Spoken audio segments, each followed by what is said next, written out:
로마서 1장 17절 말씀, 복음에는 하나님의 의의가 나타나서 믿음으로 믿음에 이르게 하나니 기록된 바 오직 의인은 믿음으로 말미암아 살리라 함과 같으니라. 사도 바울은 이제 로마서의 내용을 전개해 나가면서 초반부에서는 복음에 대한 원리를 설명하고 있습니다. 그리고 이 로마서의 내용은 갈라디아서와 유사합니다만은 갈라디아서는 이신득의에 관련된 믿음을 강조했다면은 로마서는 이신득의 사상에 대한 전반적인 원리를 아주 구체적으로 논증하고 있습니다.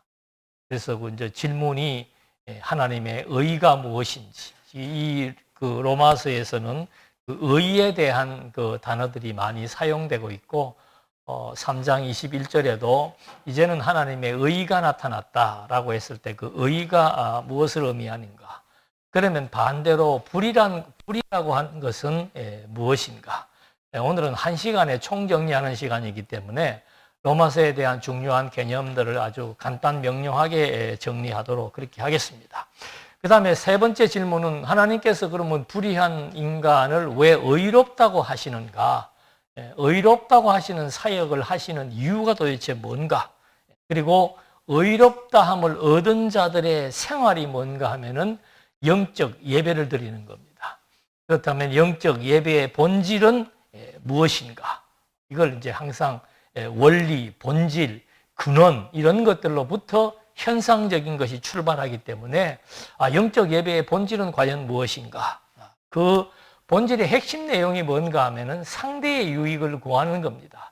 고린도서도 상대의 유익을 구하는 겁니다. 그렇다면은 새로운 어떤 개념적인 정리를 할 필요가 있는데 우리가 왜 상대의 유익을 구하면서 살아야 되는가? 예수 믿고 거듭나고 중생한 사람들은 이제는 상대의 유익을 구하며 이웃을 사랑하며 살아야 됩니다라고 하는 어떤 이렇게 규범화시켜서 우리들로 하여금 이타적인 삶을 살아야 된다는 말을 하기 이전에 원리가 있죠. 무엇 때문에 우리가 상대방의 유익을 위해서 또 이웃을 사랑하며 살아야 되는가? 그것이 영적 예배라고 하는 중요한 개념으로 설정되는데 왜 그래야 되는지에 대한 것을 이제 12장부터 중요한 개념으로 다시 한번 설명을 하겠습니다. 그래서 오늘 이제 나와 있는 로마서 칭의의 원리에 대한 이 목차는 지난번에 했던 것과 유사하게 정리가 되어 있습니다. 그래서 읽어드린 그 요절의 말씀에는 복음이라고 하는 것은 뭔가 하면은 하나님의 의가 나타난 것이다. 그리고 그 나타난 의를 믿음으로 말미암아 생명을 얻는 것. 그건 여러분들이 나름대로 거기에다 살을 붙여 정리하면 됩니다. 복음이 뭡니까? 복음이란 무엇인가라고 물었을 때 이런 1장 17절의 말씀을 요약해서 정리해 두면은 복음이란 하나님의 의가 나타난 것이다. 그 의가 뭔가? 바로 그리스도를 믿게 해서 영원한 생명에 이르게 하는 것이다. 이렇게 개념 정리를 하면 됩니다. 그래서 그 주제 제목도 역시 칭의의 원리입니다. 칭의의 원리라고 하는 믿음으로 말미암아 의롭다함을 얻는 것인데 믿음으로 말미암아 의롭다함을 얻는 것은 하나님과 단절되었던 관계가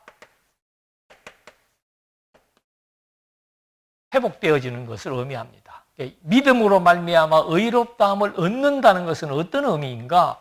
하나님과의 단절되었던 관계가 회복되어지는 것이 바로 칭의의 원리가 가지고 있는 뜻입니다. 그래서 이렇게 칭의의 이 바울이 로마서를 기록한 목적은 칭의의 원리를 통해서 그리스도의 구속이라고 하는 것은 절대 불변적이라고 하는 것, 절대적이라고 하는 것, 그것을 깨닫게 한 다음에 그 그리스도의 절대 권능에 의해서 구속을 받은 사람들이 이제 어떻게 살 것인가에 대한 것으로 이제 목적으로 형성되어 있습니다. 재밌는 것은 로마서에 나타나 있는 중요한 개념들이 뭔가 하면은 율법이 있습니다. 율법이 죄가 한 58에 나옵니다. 죄. 그 다음에 율법이 40회가 나옵니다.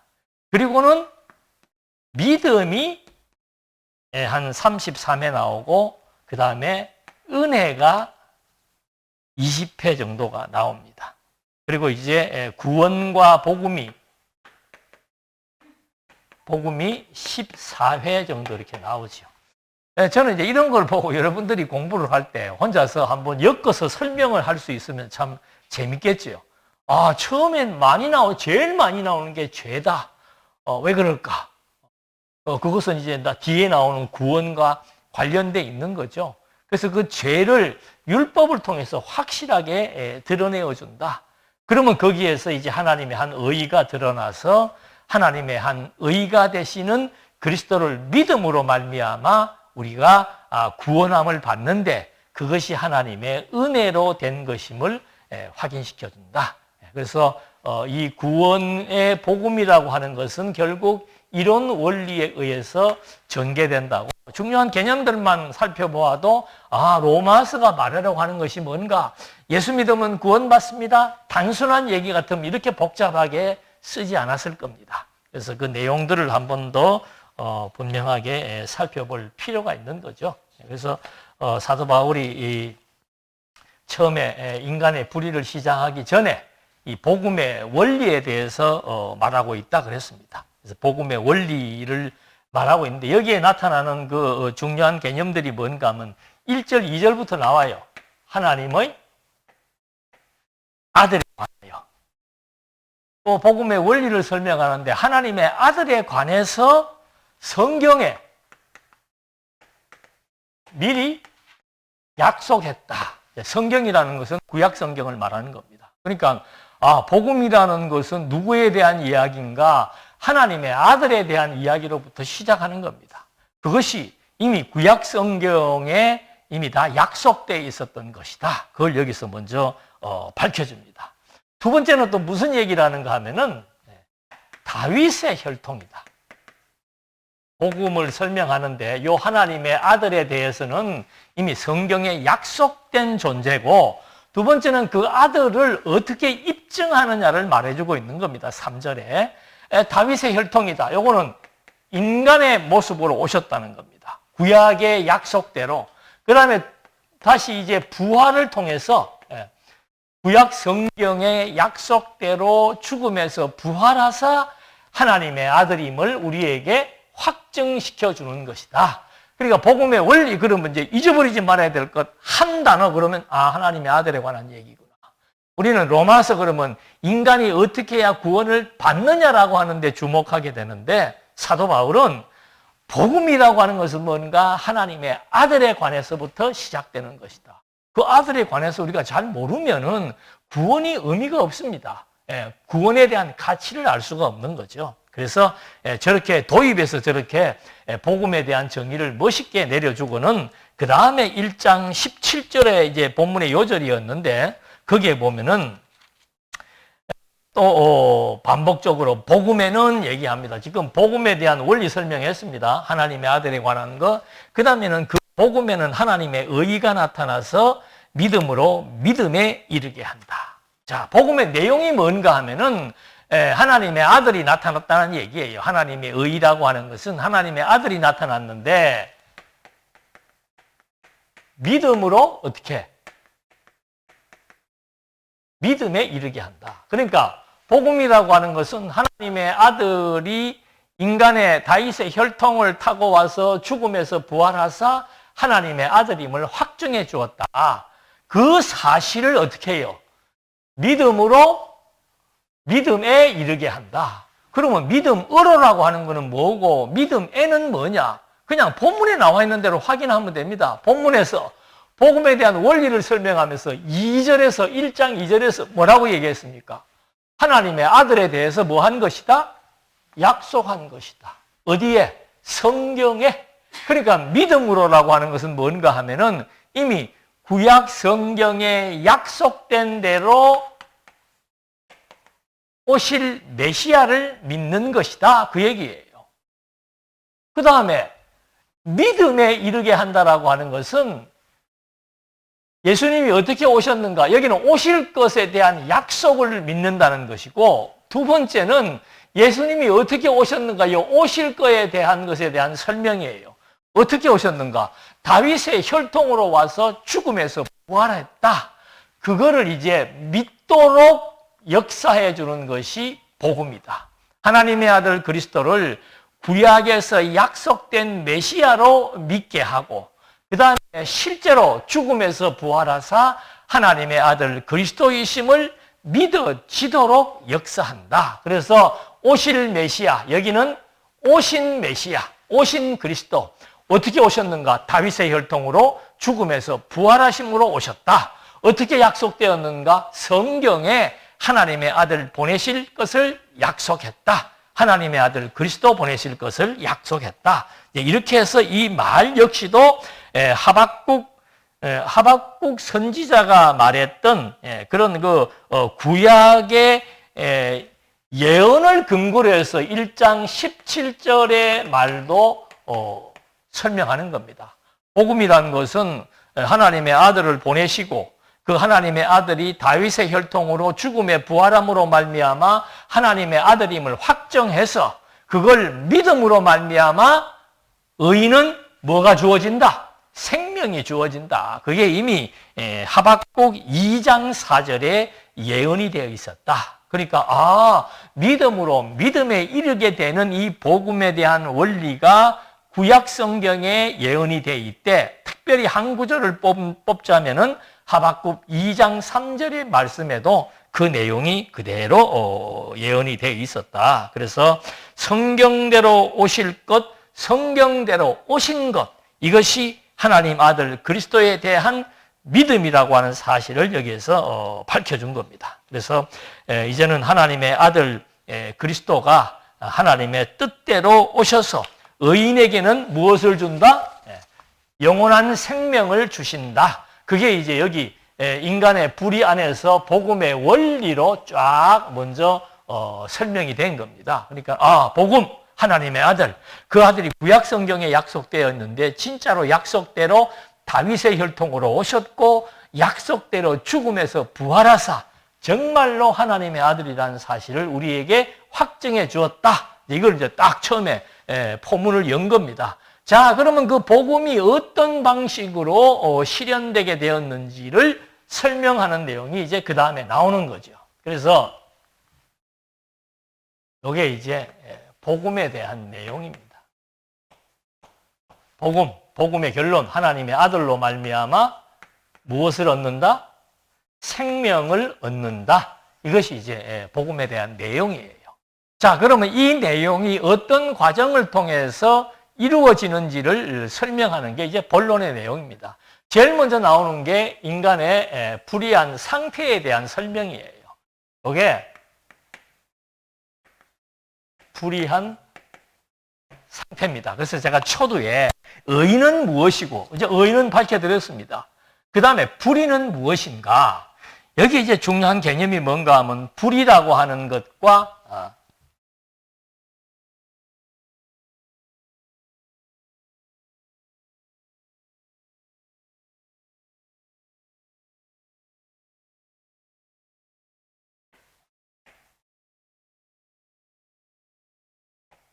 하나님의 의와 인간의 불의, 이거는 반대되는 개념입니다.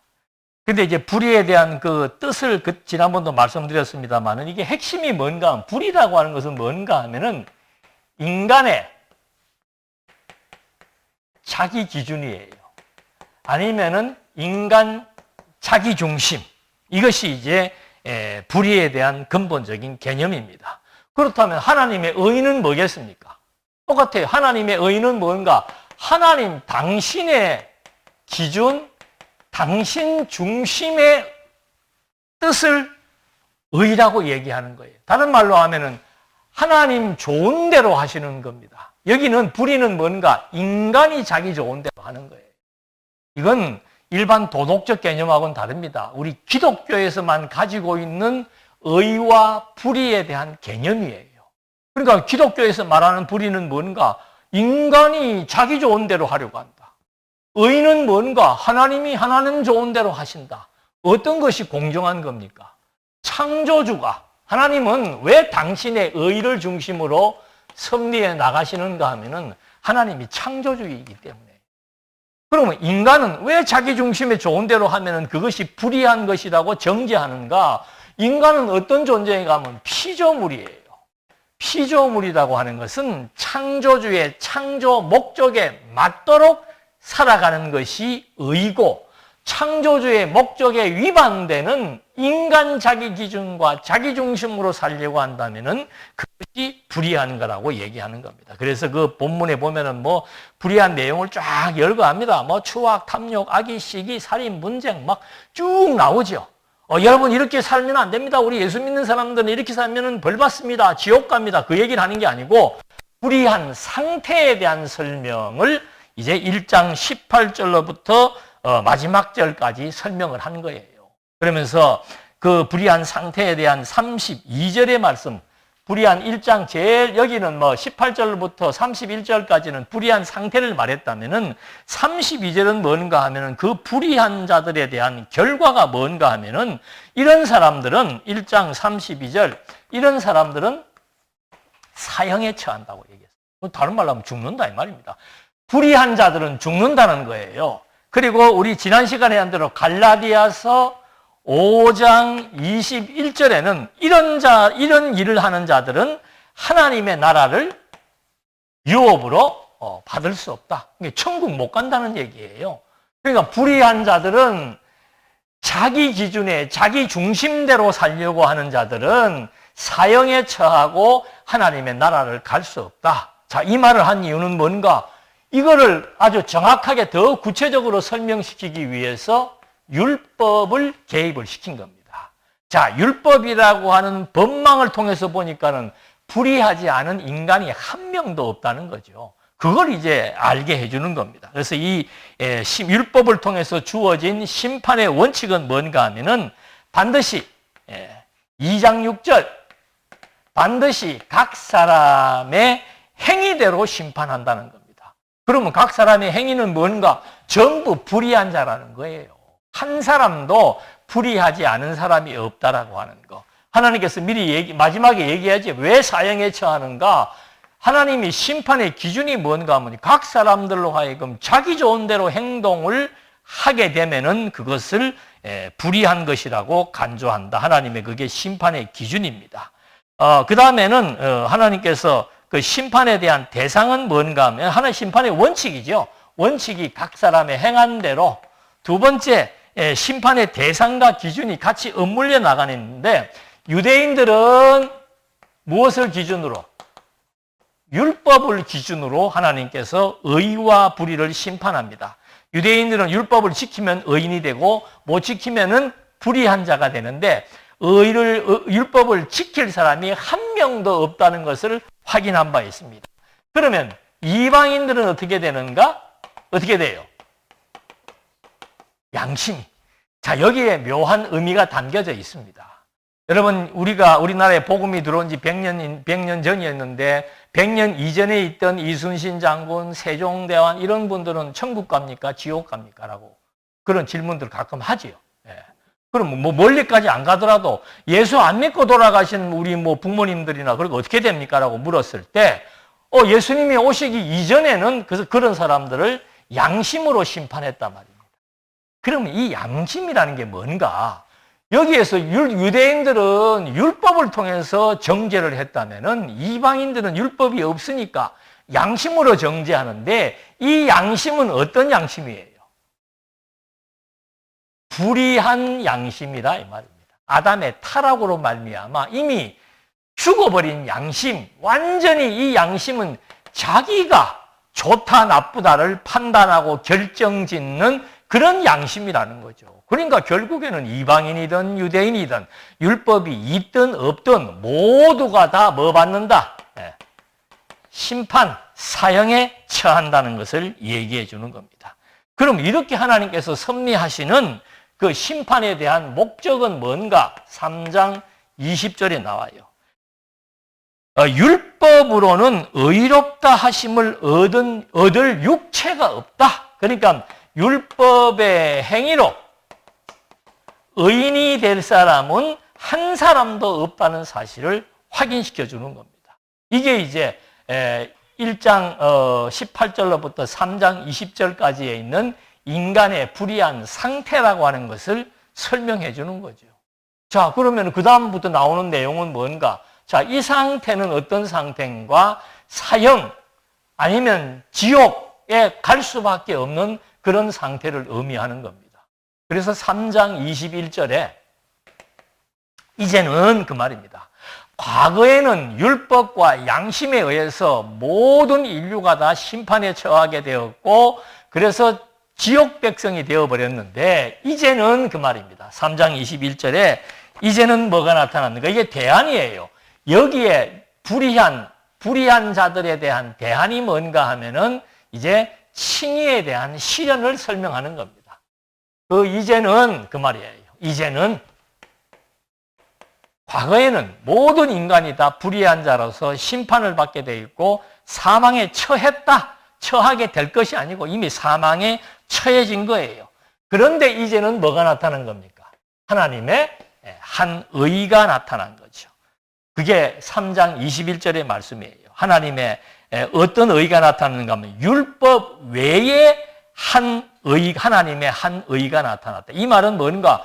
율법으로는 전부 불의한 자로서 심판에 처하는데 그런 율법의 용도 외에 이제 한 사람이 나타났는데 그 의는 뭔가 한 의가 나타났는데 이미 율법과 선지자들에게 증거를 받은 것이다. 이미 구약 성경에서 아까 말씀드린 대로 요 한 의가 나타날 것이 구약의 율법과 선지자들에 의해서 다 이미 언약되고 예언된 것인데 무엇에 대한 예언인가? 22절 곧 예수 그리스도를 믿음으로 말미암아 이제 나타난 한 의라고 하는 것은 그리스도를 어떻게 여기는 율법의 행위, 인간의 행위로 말미암아 의가 되려고 할 때는 그렇게 될 수가 없기 때문에 전부 죽음과 사망의 심판에 처해졌는데 이제는 새로운 어떤 법이 나타났다는 거죠. 그 새로운 법은 뭔가? 그리스도 1장 2절로 3절에서 말했던 대로 한 의가 나타났는데 그것은 이미 구약에서 약속된 자고 두 번째는 그를 믿음으로 말미암아 구약에서 약속된 자, 그 다음에 그를 믿는 모든 사람에게 미치는 하나님의 의다. 구약에서 그리스도가 구약에서 약속되었는데 어떻게 약속되었는가? 그리스도를 믿음으로 말미암아 모든 자가 이제는 의인이 된다는 거죠. 이것이 이제 처음에 나타난 그리스도의 구속의 원리를 설명해 주는 구속의 원리는 뭔가? 한 의가 나타나서 그 의는 이미 구약 성경에서 약속된 거고 약속된 내용은 뭔가 하면 그를 믿음으로 말미암아 의인이 된다. 여기는 행위로 말미암아 불의한 행위로 말미암아 의인이 되는데 여기는 이제 행위로 말미암아 의인 될 사람이 없기 때문에 전부 심판에 처해졌고 여기는 행위가 아니고 새로운 의예요. 새로운 의의 방식은 여기는 인간의 행위로 말미암아 주어진 것이라면은 3장 21절부터는 그리스도를 믿음으로 말미암아 의인이 된다라고 하는 새로운 의의 방식을 제시해 준 것이 3장 21절로부터 4장까지 구속의 원리에 해당되는 얘기지요. 그 다음에 이제 나오는 것이 뭔가 하면은 그럼 그분이 나타나서 이 문제를 어떻게 해결해 주셨는가? 그게 8장 1절 말씀입니다. 그러므로 이제 그리스도 예수 안에 있는 자들에게는 결코 정죄함이 없다. 자, 이렇게 해서 믿음으로 말미암아 의인이 되었다. 그럼 그런 자들은 이제 앞으로 어떻게 된다는 얘기냐? 절대로 정죄함이 없다. 죄인 정죄함이라는 것은 여기에 있는 그대로 인간의 행위로 말미암아 의롭게 되는 법칙에 의해서 그 행위가 제대로 된 행위가 나올 수 없기 때문에 모든 인간은 사망의 심판을 받게 되어 있다. 거기로부터 이제 그리스도를 믿음으로 말미암아 우리는 거기에서 벗어났기 때문에 다시는 무엇이 없다. 정죄함이 없다라고 하는 것은 지난번도 말씀드린 대로 이쪽으로 다시 들어가서 인간의 율법의 행위, 인간의 타락한 양심에 의해서 행동함으로 말미암아 내가 의인이 된다라고 해서 그런 결과로 주어지는 정죄함은 이제는 없다라고 여기에서 얘기를 해주는 겁니다. 그래서 여기에서 중요한 것은 왜 그런가? 생명의 성령의 법이 죄와 사망의 법에서 어떻게 우리를 해방했기 때문에 여기로부터 완전히 이제 해방했다. 그 말은 다른 말로 정죄함이 없다라고 하는 말은 다른 말로 하면은 불의한 상태와는 이제 완전히 단절되었다. 불의로 말미암아 받는 사망 심판으로부터는 이제 완전히 단절되었다. 그것이 정죄함이 없다는 얘기와 같은 얘기예요. 그럼 왜 그런가? 그게 8장 1절 말씀에 생명의 성령의 법이 성령으로 말미암아 믿어 생명을 얻게 하는 그 법이 우리를 여기로부터 뭐 했기 때문에 해방시켰기 때문에 이제는 이쪽 상태와는 이쪽 정죄의 동네하고는 이제 완전히 단절된 것이다. 그러면 이 단절이 정말로 단절인가? 두 번째는 뭔가 하면 그거 진짜로 단절이다. 결코 이쪽으로 갈 수가 없다. 그 이유가 뭔가 하면은 8장 30절에 하나님께서 이미 이런 상황에 대해서 하나님이 예정한 일이기 때문이다. 그래서 미리 정하신 그들을 부르시고 부르신 그들을 어렵다 하시고 의롭다 하신 그들을 영화롭게 했다. 언제부터? 창세 전부터 하나님께서 확정해 놓은 하나님의 절대적인 사역이기 때문에 여기하고는 완전히 단절된다는 말을 해주는 겁니다. 첫 번째는 성령께서 믿음으로 말미암아 생명을 얻게 해서 여기로부터 해방시켰기 때문에 단절된다는 것이고, 두 번째 단절은 이것은 하나님 절대 주권자 하나님이 창세 전부터 확정해 놓은 일이기 때문에 이거는 번복될 수가 없다는 말을 해주는 겁니다. 하나님이 절대자, 그분이 우리를 이런 경로에서 이미 그리스도를 믿음으로 말미암아 의롭다함을 얻게 하기로 에베소서 1장 3절로 5절 말씀에 예정된 사건이기 때문에 이거는 번복될 수 없다. 여기로부터의 단절은 번복될 수가 없다. 그 다음에 이제 여기에서 세 번째 나오는 것이 구속의 근거가 이제 9장으로부터 11장인데 여기에 이제 하나 더 추가가 되는 겁니다. 왜 완전한 단절인가? 이거는 그리스도께서 율법의 뭐예요? 마침, 종결자. 이 말의 의미는 뭔가? 율법의 행위로 말미암아 의롭다함을 얻을 육체가 하나도 없는데 그리스도가 그 율법을 완전히 지켜서 그리스도 스스로 율법이 요구하는 죄의 대가에 대해서 속량을 해 주었기 때문에 그게 율법의 마침이에요. 예? 율법의 종결자라는 것은 뭔가? 당신이 율법에 요구하는 대로 십자가의 죽음으로 말미암아 여기에 있는 사람들이 받아야 될 사망에 대한 값을 당신이 속량했기 때문에 이제는 이쪽 동네 인간의 행위로 말미암아 의롭다함을 못 얻기 때문에 주어지는 사망과 심판으로부터 완전히 단절되어진 것을 의미한다라고 하는 것. 이것이 이제는 이제 하나님의 한 의가 나타난 말이고, 그러므로 이제는 예수 그리스도 안에 있는 자들에게는 결코 정죄함이 없다라고 하는 말입니다. 그러니까 여기로부터 주어지는 게 바로 뭔가 하면은 하나님의 의가 나타나는 겁니다. 앞에는 뭐예요? 여기는 인간의 불입니다. 여기에는 하나님의 의가 나타나서 다시는 인간이 사망의 심판을 받을 수 없다는 것을 여기서 확인시켜 준 겁니다. 왜 받을 수 없는가?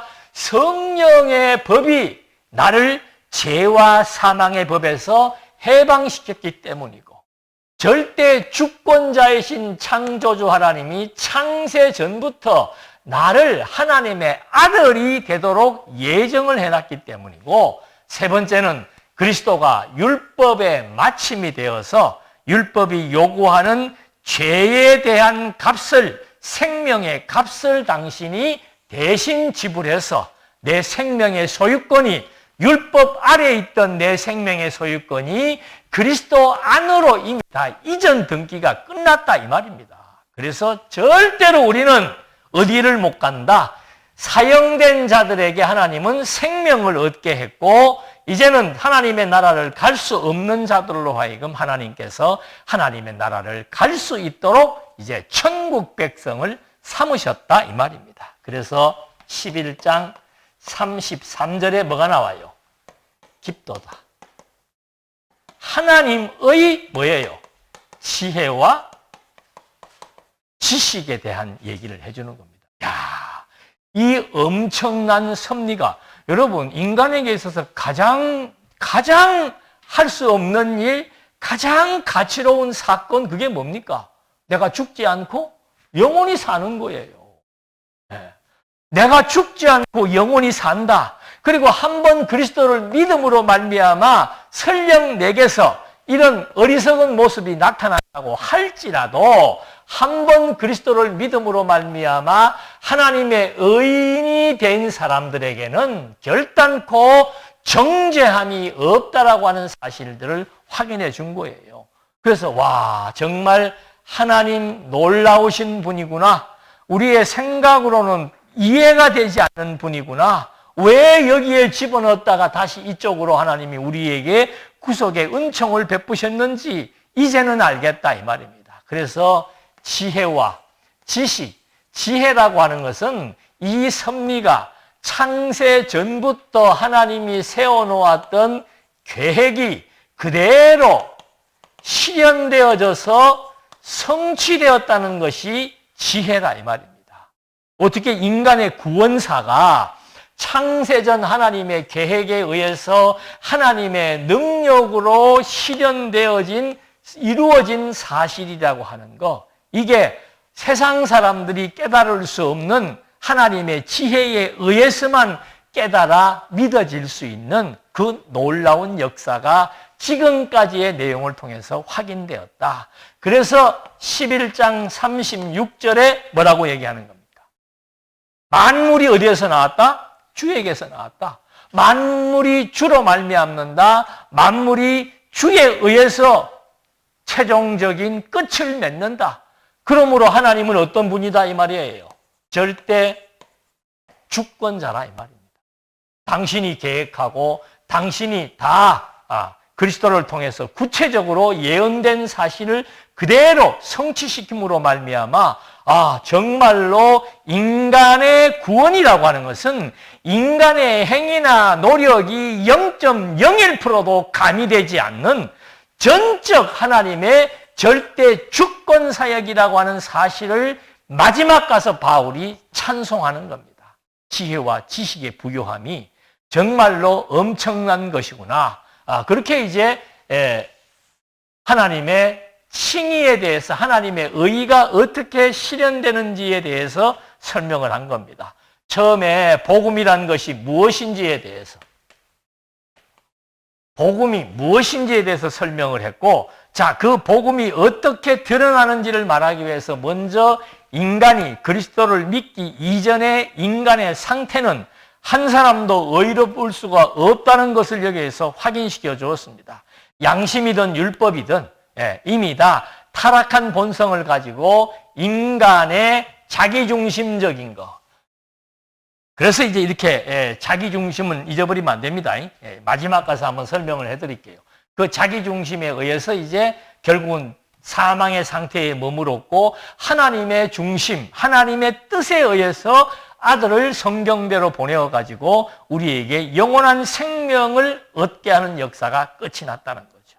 그래서 여기에서 우리가 깨닫는 것이 뭔가, 하나님의 지혜와 지식은 정말로 완벽한 것이구나.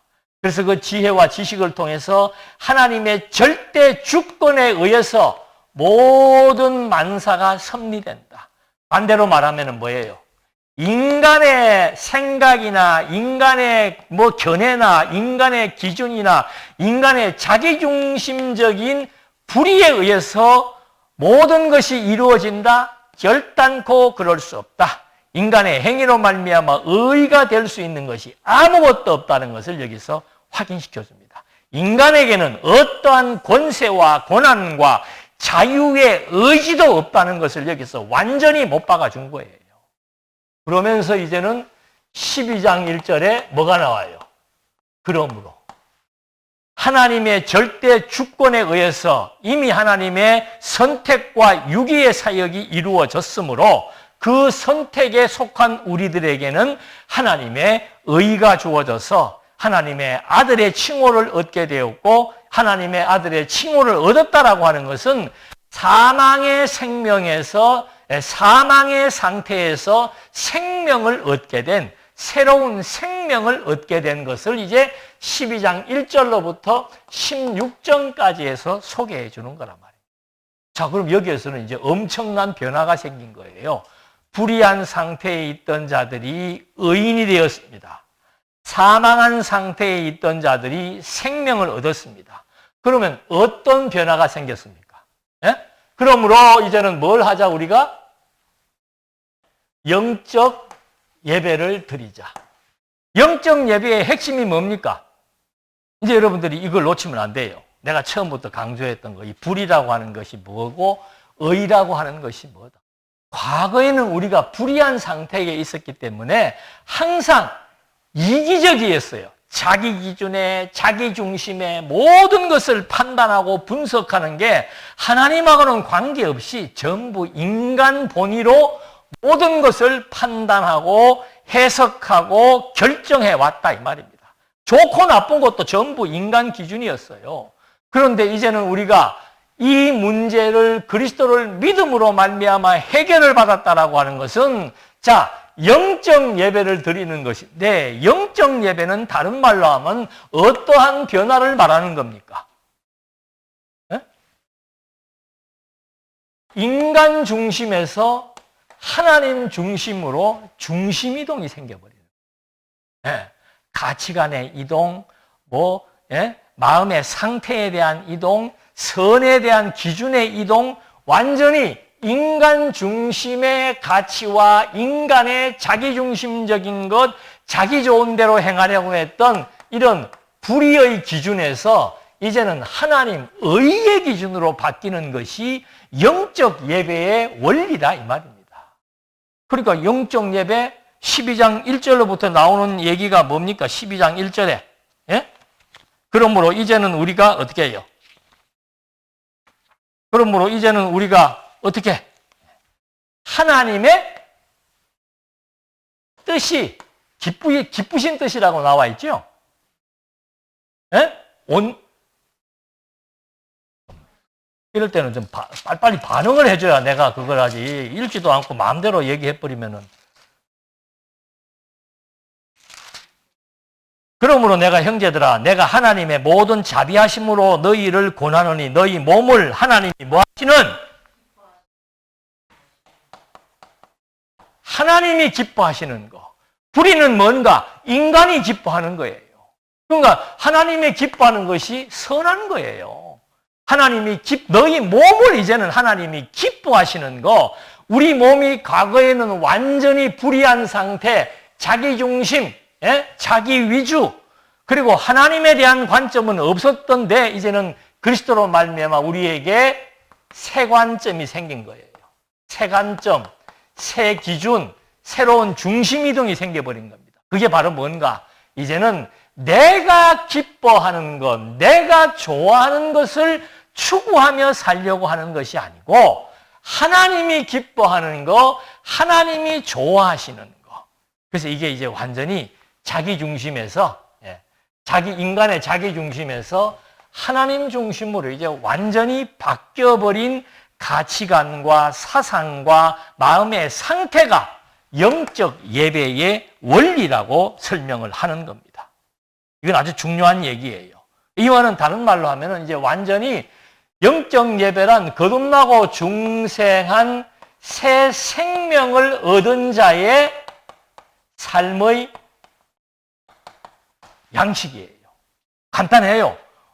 이제는 예수를 믿었다 하면 그다음부터는 이제 기준이 달라져 버립니다. 나 중심에서 하나님 중심. 여기 인간 본위, 그 다음에 여기에는 하나님 본위.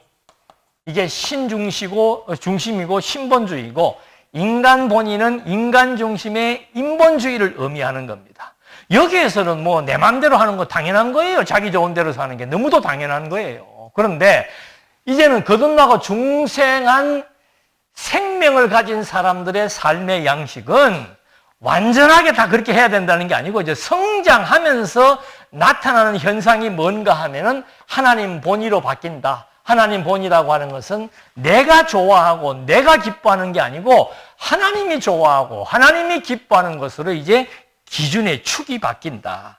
어떻게 바뀌는가? 자, 사회생활, 제일 먼저 나오는 것이 영적 예배 생활이죠. 예, 영적 예배. 영적 예배라고 하는 것에 대한 것을 압축을 하게 되면은 영적 예배라고 하는 것은 하나님과의 교제를 의미하는 겁니다. 두 번째는 그 12장에 보면은 처음에는 하나님과의 교제를 통해서 하나님의 뜻을 분별하고 내 믿음을 중심으로 모든 것을 판단하고 그 다음에 봉사가 나오는 거예요. 그리고는 그 다음 절부터 나오는 얘기가 뭔가 하면 전부 이웃과의 관계에서 이웃 사랑에 대한 얘기들이 나오는 겁니다. 그러면 이웃 사랑을 다른 말로 하면은 뭐가 되는가 하면은 내가 유익하던 것을 기준으로 해서 살다가 근본 원리는 하나님이 좋아하시는 것에 대한 기준으로 중심 이동했다 그랬습니다. 그러니까 하나님 중심으로 바뀌었다는 거예요. 어떻게 바뀌었는가? 왜 그런지 한번 구체적으로 봅시다. 영적 예배 생활, 거듭나고 중생한 사람들의 생활 양식이 하나님과의 교제, 이웃과의 교제를 얘기한다. 그러면 이웃과의 교제와 하나님과의 교제는 무엇을 의미하는가? 나를 중심으로 내 유익을 위해 사는 것이 아니고 상대의 유익을 위해 사는 겁니다. 내 중심이 아니고 하나님 기뻐하는 거, 그게 상대의 유익이에요. 내 중심에 좋은 것이 아니고 주변에 있는 사람들이 좋아하는 관점으로 역지사지라고 그러지요. 상대방의 생각으로 한번 이해하려고 하고 상대방이 좋아하는 것을 내가 하려고 하는, 이거 완전히 이제 이타주의로 바뀌어버리는 것을 의미하는 겁니다. 두 번째, 그것이 사회적으로서는 어떻게 반영이 되는가 하면은 13장 1절에 뭐라고 나와 있는가 하면은 국가에 있는 권력에 대해서 말하기를 이거 다 누가 정하신 것이다? 하나님께서 정한 것이라고 얘기하는 거예요. 국가의 권력을 하나님이 정했다. 그게 무슨 뜻입니까? 그러니까 국가의 권력을 하나님이 정했다. 영적 예배라고 하는 것은 하나님이 기뻐하시는 것이 무엇인 것을 분별하는 것이다. 이제 전부 다 내가 내 좋은 대로 하다가 국가에 대한 문제도 하나님이 정하신 것이구나. 예배의 원리도 하나님을 기쁘게 하시는 것이구나. 그러니까 이게 이제 축이 바뀐다 그랬습니다. 나에게로부터 어디로? 하나님 쪽으로. 예배도 그렇게 바뀌어버렸고 그 다음에는 국가 간도 국가에 대한 사회적인 개념도 바뀌기 시작을 합니다. 이걸 가지고 또 오해하면 안 돼요. 예. 이건 뭐 하나님께서 이렇게 했으니까 하나님이 이렇게 해서 국가 사회에 대한 이런 기본적인 원리가 파괴되는 게 아니고 사회의 여러 가지 많은 문제들의 이면에 하나님이 다 주관해 나가신다. 이게 말했잖아요. 지혜와 지식의 부요함. 절대 주권 섭리를 잊어버리지 마라. 그래야 예배라고 하는 것에 있어서도 하나님 중심이 될 것이고 사회를 바라보는 관점도 하나님의 관점으로 바라보게 될 것이다. 그 다음에 14장에 대해서는 신앙생활, 14장부터 16장까지는 신앙생활에 대한 표준을 얘기합니다. 그 신앙생활의 핵심이 뭔가 하면은 약자에 대한 배려가 나오는데 이게 무조건 약한 사람 도와주라는 얘기가 아니에요. 14장 7절에 보면은 무슨 말이 나와 있는가 하면은 우리 중에 누구든지 자기를 위하여 사는 자가 없고, 이게 무슨 말입니까? 불의한 자가 아니라 이 말입니다. 자기 중심, 자기 좋은 대로 하는 게 아니라는 것을 여기서 말해줘. 신앙생활 하는 게 뭔가, 신앙생활의 표준이 뭔가, 자기를 위해 사는 자가 없다. 내 중심으로, 이기심으로 그렇게 살지 않고 살아도 죽어도 주를 위하여, 이거예요. 살아도 죽어도 주를 위하여, 자기를 위하여 살다가 살아도 죽어도 주를 위해서. 그래서 15장에서는 약자의 약점을 담당하는 건덕에 대한 얘기가 나오는데 그 건덕이 뭔가? 15장 3절에 보면 그리스도께서도 자기를 기쁘게 하지 아니하셨나니. 건덕이란 뭔가? 예수님도 자기 중심으로 안 했다는 거예요. 자기를 기쁘게 안 하고 하나님을 기쁘게 했다는 거예요. 자, 12장부터 16장까지의 내용을 딱 종합해서 정리해 보니까는 뭐가 나옵니까? 영적 예배라고 하는 거, 거듭나고 중생한 새 생명을 가진 사람들의 삶의 양식이라는 것이 뭔가? 그게 뭐예요? 자기 중심이 아니고 하나님 중심인데 이걸 인간 관계 속에서 말한다면은 상대의 유익을 구하는 것이다. 이게 이제 영적 생활의 실제적인 내용들을 말하는데 이게 왜 그렇게 중요한가? 제가 불의의 개념을 얘기할 때도 인간이 자기 기준에 좋은 대로 하는 것이 불이다. 하나님의 의는 뭔가? 하나님이 좋고 나쁜 것을 판단하면서 하나님 중심으로 하나님 기준으로 좋고 나쁜 것을 판별하고 결정하는 것이 의다. 이렇게 얘기를 했단 말입니다. 자, 그렇다면은 우리 기독교인들의 영적 예배의 생활은 본질적으로 나를 위한 것이 아니고 상대를 위한 것이구나. 그렇다면 내가 왜 상대를 위하여야 되는가? 그게 질문이 생겨야 되는 거죠. 그럼 나는 왜 굳이 상대를 위하면서 살아야 되는가? 이걸 이제 역사적으로 잠깐 좀 확인해 볼 필요가 있습니다. 하나님께서, 이거는 원형이에요.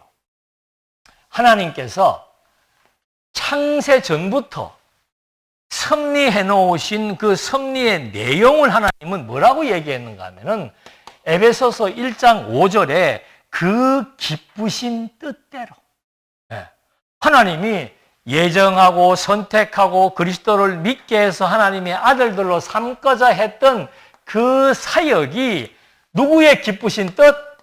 하나님의 기쁘신 뜻에 의해서 시작된 거라 이 말입니다.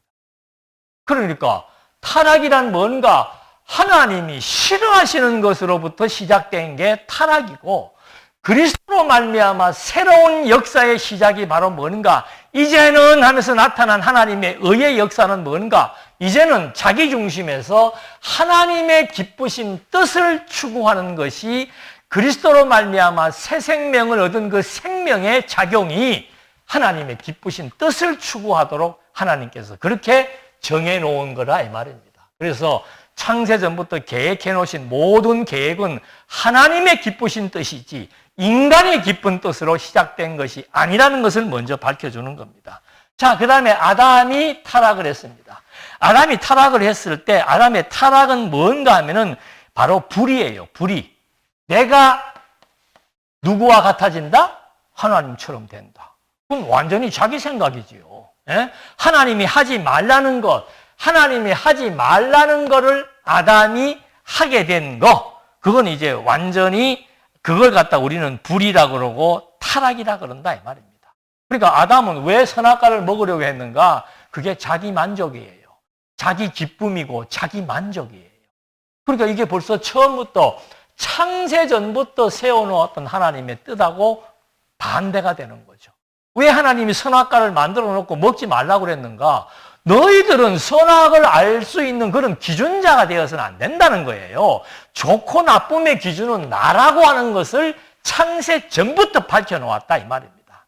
아담이 선악과를 따먹으로 말미암아 하나님께서는 그것이 이제 타락이고 심판을 받는 것이다. 왜? 네 기쁨, 아담의 기쁨을 추구하고 아담의 만족을 추구했던 이것은 하나님의 기쁨과 반대되는 것이기 때문이다. 그래서 하나님께서 타락한 아담에게 가죽옷을 지어 입히면서 뭘 알게한 겁니까?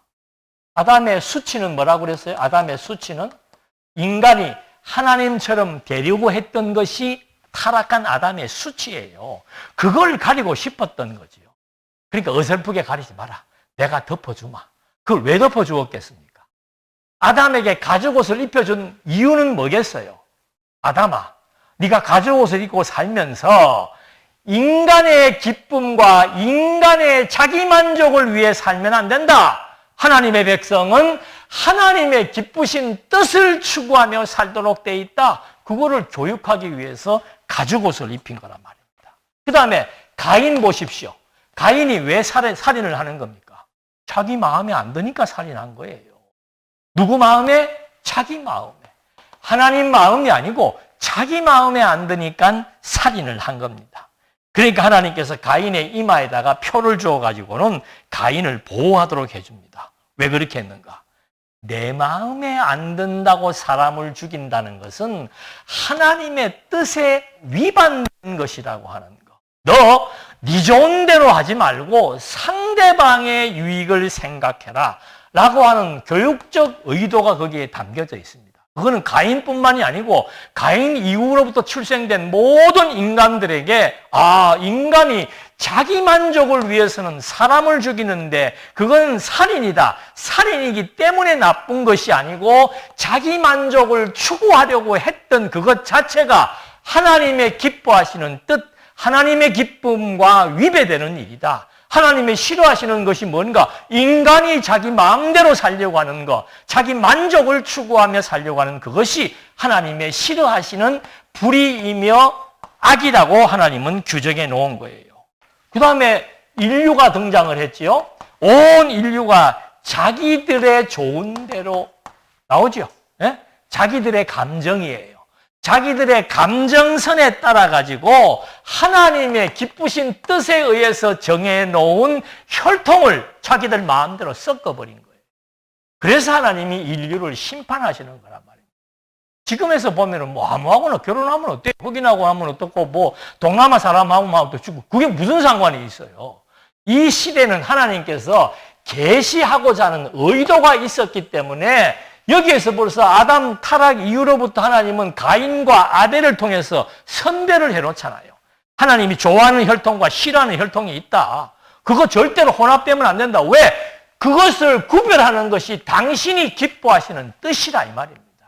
그래서 인류를 혈통을 혼합시킨 그들을 심판해놓고는 노아는 하나님의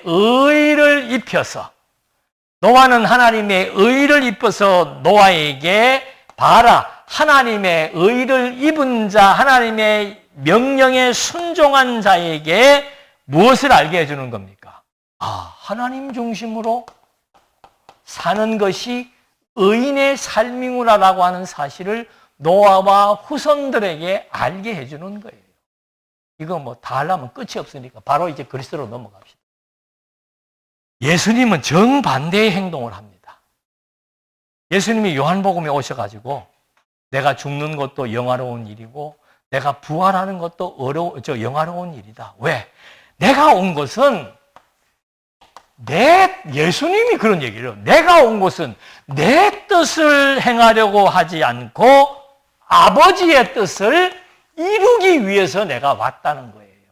그 말의 의미는 뭡니까? 인류가 아담 타락 이후로부터 전부 인간의 본의에 의해서 타락성이 드러났고 그 타락성은 결국 심판에 이르렀고 그 심판이 인간을 사망에 처하게 했다는 거예요. 이게 자기 본의, 자기 중심이라는 겁니다. 그런데 예수님은 나는 내 뜻을 위한 것이 아니고 하나님 본의 그리고 이웃 사랑을 말해주는 겁니다. 그게 바로 뭔가? 상대의 유익. 예수님의 십자가는 자기 유익이 아니고 하나님의 유익과 여기에서 죽어버렸던 하나님 백성들의 유익을 위해서 당신이 본을 버린 거라 이 말입니다. 그래서 상대방을 위한 유익이라고 하는 것은 다른 말로 하면은 여러분 일반 사람들이 도덕적인 그 이타심이라고 하는 것은 자기 만족, 자기 유익, 자기 행복을 위해서 봉사하고 뭐 이렇게 실천하는 거예요. 기독교에서의 이 상대 유익을이라고 하는 이 봉사라고 하는 것은 무엇을 의미하는가 하면은 이게 하나님을 기쁘게 하고 하나님의 유익을 위해 살아가는 실제적인 모습이 뭔가 하면은 상대의 유익을 추구하는 거라 이 말입니다.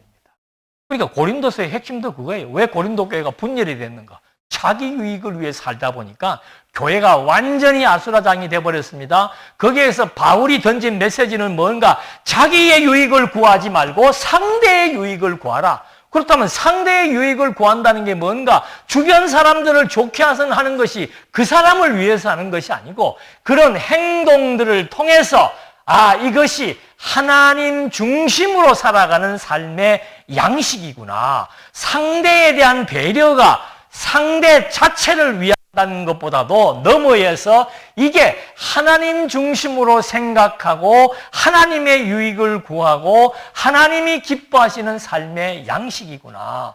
그래서 16장에 봉사자들의 이름을 다 열거한 겁니다. 그 봉사자들은 누구를 위해서 한 겁니까? 자기의 유익을 구한 것이 아니고 상대의 유익을 구해서 하나님의 유익을 추구해 나갔던, 하나님을 기쁘게 섬겼던 자들의 삶의 행태에 대해서 6장 한 장을 쫙 다 열거를 하면서 봉사의 진정한 의미는 뭔가? 자기중심적인 것, 자기 유익을 구한 게 자기 만족을 추구하는 것이 아니고 주변의 이웃을 바라보면서 하나님의 기뻐하심과 하나님 중심의 삶을 추구해 나가는 이것이 영적 예배의 실상이라고 하는 사실들을 우리가 한 번 더 확인해 본 것입니다.